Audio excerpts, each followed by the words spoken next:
అధికారంలోకి వచ్చినప్పటి నుంచి మనం ఇప్పుడు మనకు చేతిలో సోషల్ మీడియా ఏ రేంజ్‌లో ఉందో తెలుసు. ఎంతమంది ఎన్ని రకాలుగా తిడుతున్నారో మహాలక్ష్మి పథకం కింద తీసుకొచ్చినటువంటి ఆర్టీసీ బస్సులది కానివ్వండి. ఒక్కొక్కరు ఏ రేంజ్‌లో తిడుతున్నారో మీరు కూడా చూసే ఉంటారు కదా! అసలు వీటికేం చెప్తారు మీరు?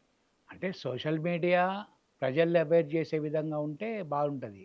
కానీ మీరన్నట్టు అది పొలిటికల్‌గా కొన్ని కొన్ని పార్టీలు హ్మ్. సోషల్ మీడియానే వేదిక చేస్తున్నారు. ఇప్పుడు బీజేపీ ఉన్నారు.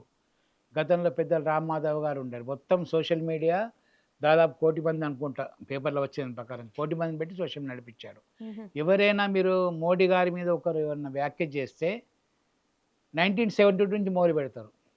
1970లో కాంగ్రెస్ ఇందిరాగాంధీ ఎట్లా, జవహర్లాల్ ఎట్లా, ఫిరోజ్ ఖాన్ ఎట్లా అని చెప్పి మొత్తం అక్కడి నుంచి ఒక 10 నిమిషాలు కాదమ్మా. 10 నిమిషాల లోపల వస్తుంటది హ్మ్. సోషల్ మీడియాలో.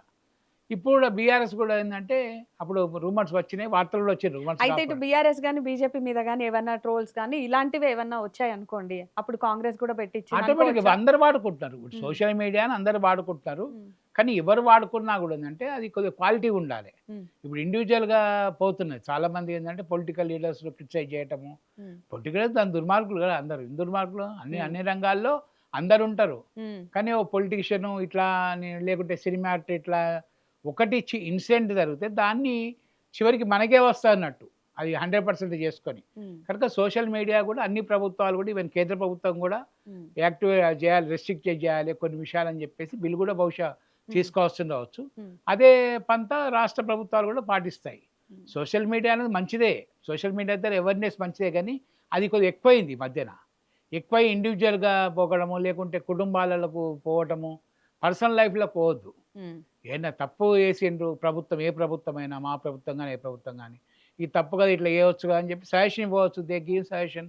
అందరూ చూస్తారు కనుక రెక్టిఫై చేసుకుంటాం. హ్మ్. ఇప్పుడు మేము ఈ పనులు తప్పు చేసామంటే మేము రెక్టిఫై చేసుకుంటాం. హ్మ్. ప్రభుత్వ పరంగా దానికేమున్నది?